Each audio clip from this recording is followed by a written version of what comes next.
ये वो data sources हैं जो सीएसएस की प्रिपरेशन के लिए बहुत ज़्यादा हेल्पफुल हैं, specially current affairs and Pakistan affairs. लेकिन सबसे पहले मैं आपको इसके बारे में एक इंट्रोडक्शन दूंगी। आपको हमेशा की तरह मैं आपको बताऊंगी कि इसको स्टार्ट कैसे करना है।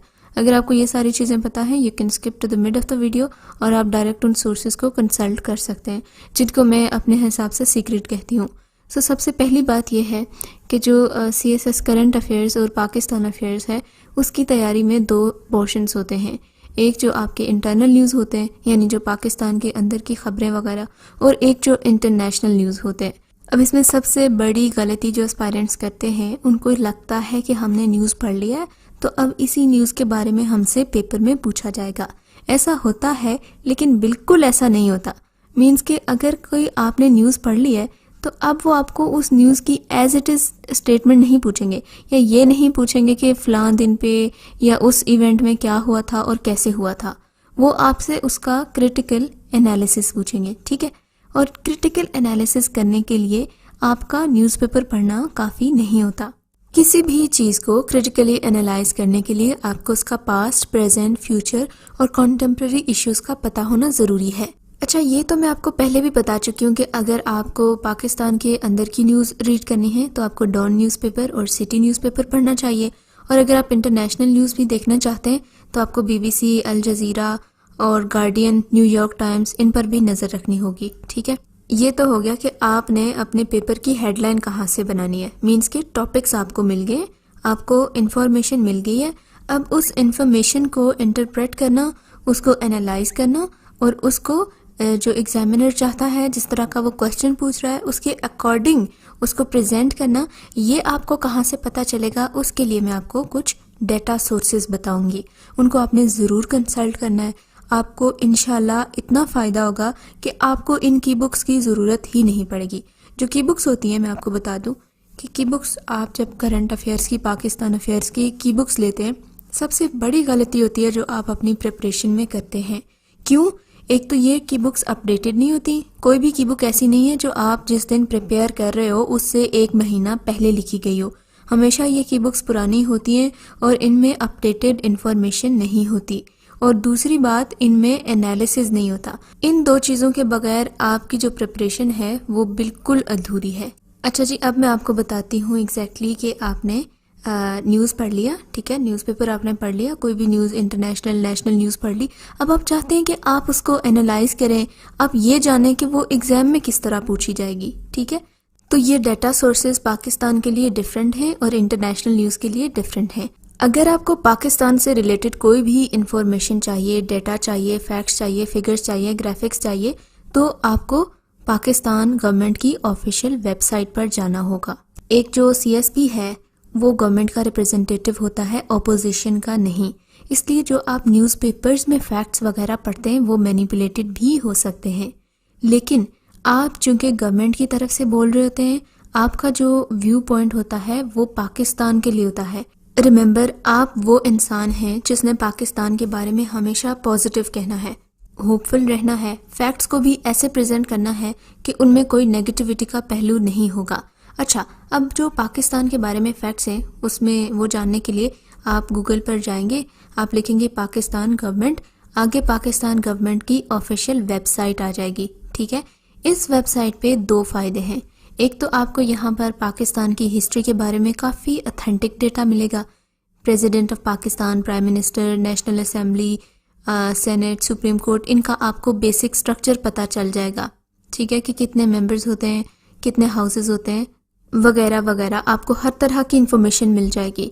अच्छा, अब आपको जो इन्फॉर्मेशन चाहिए ना, फॉर एग्जांपल आप वाटर क्राइसिस पर ऐसे प्रिपेयर कर रहे हो, ठीक है, तो आपने यहाँ पे जो सेक्शन है फेडरल मिनिस्ट्रीज़ वाला, उसमें जाना है और आपने इसको स्क्रॉल करना है। यहाँ पर मिनिस्ट्री ऑफ वाटर रिसोर्सेज सबसे एंड पे मिल गया।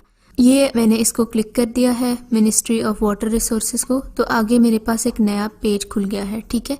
इसमें इम्पोर्टेंट डाउनलोड्स के सेक्शन में आप देखें, national water policy, daily water situation, water resources, summary, अच्छा पीएसडीपी, अच्छा उसके बाद इवेंट्स, हाइलाइट्स वगैरह। अब आप मुझे बताएं कि जो ये इन्फॉर्मेशन है, जहाँ पे नेशनल वाटर पॉलिसी है, डेली वाटर सिचुएशन, अगर आप वाटर के रिलेटेड कोई ऐसे प्रिपेयर कर रहे हैं, आपको इन एब्रिविएशंस के बारे में नहीं पता, तो आप खुद समझ जाएं कि आप कितनी आप में कमी है। अच्छा, यहाँ पर जो है ये इनके पीडीएफ्स दिए हुए इंफॉर्मेशन, ये सारी आप सारी की सारी डाउनलोड कर सकते हैं और इसको यूज़ कर सकते हैं। और ये वो इंफॉर्मेशन है जो कि ऑथेंटिक है और जिस पे आप रिलाई कर सकते हैं और आप इसका मुकम्मल रेफरेंस दे सकते हैं कि ये इंफॉर्मेशन ऑथेंटिक सोर्स से ली गई है। ऐसा नहीं है कि आपने कहीं पे भी फेसबुक पे पढ़ लिया और आपने लिख लिया, नहीं। इसके अलावा अब तो ये और भी आसान हो गया है। अभी की जो गवर्नमेंट है उसने हर एक प्रोग्राम की एक ना एक वेबसाइट रिलीज की हुई है। अब पहले वाली गवर्नमेंट ने भी की होगी, आई डोंट मीन दैट, लेकिन ये है कि फॉर एग्जांपल जो एहसास प्रोग्राम है, तो एहसास प्रोग्राम मैंने गूगल पर टाइप किया और ये मेरे सामने एहसास प्रोग्राम की वेबसाइट आ गई। यहाँ से आप इनके ऑब्जेक्टिव्स देख सकते हैं, डेवलपमेंट्स देख सकते हैं, आप इसके बारे में जितनी भी चीज़ें हैं वो भी देख सकते हैं।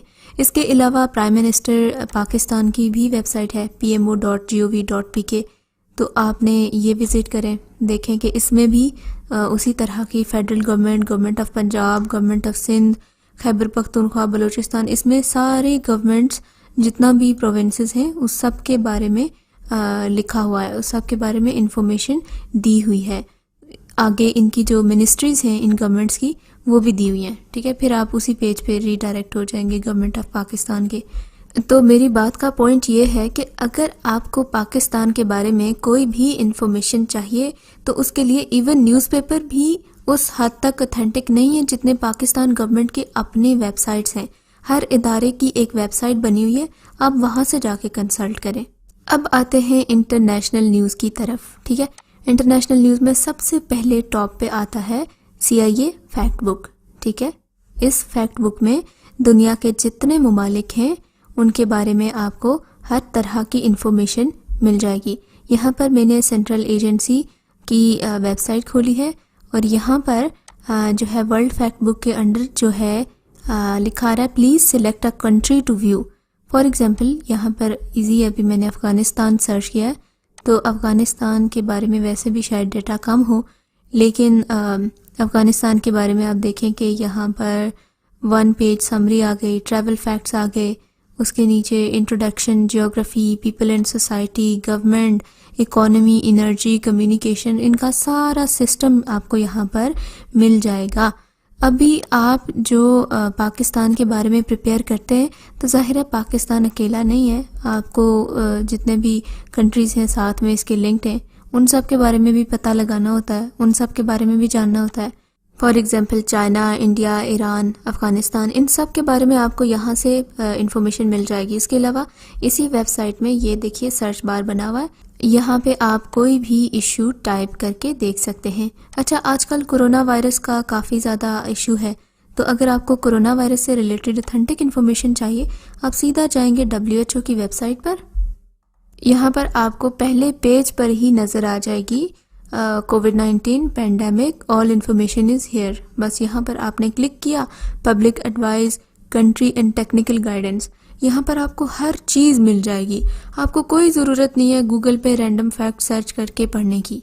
इसके अलावा आप यूनाइटेड नेशंस की वेबसाइट विज़िट करें। यूनाइटेड नेशंस ने भी हर कंट्री का, स्पेशली जो कश्मीर इशू टाइप टॉपिक्स होते हैं जिसमें किसी भी रीजनल या इंटरनेशनल ऑर्गेनाइजेशन का रोल है, आप उसकी बस वेबसाइट विज़िट करें और वहाँ से आपको बहुत ही अच्छी इन्फॉर्मेशन मिल जाएगी। अच्छा, ये तो अब आपको सीधा सीधा पता चल जाएगा कि कोई भी जी टॉपिक आया, किसी भी ऑर्गेनाइजेशन का नाम आया, आपने गूगल पे सर्च किया, आपको उसकी वेबसाइट मिल गई, आप वहाँ पर चले गए उसका डेटा लेने। लेकिन इसके अलावा एक एशियन डेवलपमेंट बैंक है, इसकी रिपोर्ट्स जो कि पाकिस्तान से रिलेटेड होती हैं ये बहुत यूज़फुल होती हैं और आप इनका हवाला भी दे सकते हैं। बट रिमेंबर, आपने वही चीज़ें पिक करनी हैं जो पाकिस्तान के हक में हों, जो पाकिस्तान के लिए पॉजिटिव हों। अच्छा, अगर कोई नेगेटिव चीज़ है भी तो उसको आपको बयान करने का तरीका आना चाहिए। उसके अलावा वर्ल्ड बैंक की शॉर्ट वीडियोस, रिपोर्ट्स बहुत इफ़ेक्टिव होती हैं। मैंने आपसे कहा था कि आपको न्यूज़ का एनालिसिस करना आना चाहिए। उसके लिए मैं आपको कुछ यूट्यूब चैनल्स रिकमेंड करूँगी, जैसे कि वर्ल्ड इकोनॉमिक फोरम है। वर्ल्ड इकोनॉमिक फोरम पे वर्ल्ड लीडर्स को बुलाया जाता है, उनसे उनके कंट्री के बारे में, उनकी परफॉर्मेंस के बारे में, इकोनॉमी के बारे में पूछा जाता है और वो अगर आपने फॉर एग्जांपल कोई चीज़ न्यूज़ में पढ़ी है और आप वहीं पे वर्ल्ड इकोनॉमिक फोरम की डिस्कशंस में ये चीज़ आगे से सुन रहे हैं, तो आप सोचिए कि आपका एनालिसिस किस हद तक बढ़ जाएगा, आपको उस टॉपिक पे कितनी अच्छी कमांड हो जाएगी। फॉर एग्जांपल आप अगर तालिबान पीस प्रोसेस के बारे में पढ़ रहे हैं, आपने न्यूज़पेपर में पढ़ लिया, उसके बाद आप वर्ल्ड इकोनॉमिक फोरम पे गए, आपने मिस्टर ट्रंप की स्पीच सुनी इसी बारे में, तो वो सपोर्ट हो जाएगी आपकी इन्फॉर्मेशन को। और इस तरह जो है आपकी जो नॉलेज है, आपकी मेमोरी पक्की होती जाती है इस बारे में। तो ये जो डेटा सोर्सेज आपको पता चल गए हैं, इसके बाद आपको किसी की बुक की, किसी फैक्ट बुक की, कोई न्यूज़पेपर से रैंडम फैक्ट्स उठाने की ज़रूरत नहीं है। बस आपने डेली इन वेबसाइट्स को विज़िट करना है, आपको इनके इंटरफेस का पता चल जाएगा कि न्यूज़ वाला सेक्शन कहाँ पर होता है, ठीक है, कौन सी अपडेटेड इन्फॉर्मेशन है और आपको इसमें से क्या ज़रूरत है। अगर फिर भी कोई सवाल रह गया है तो आप कमेंट सेक्शन में मुझसे पूछ सकते हैं।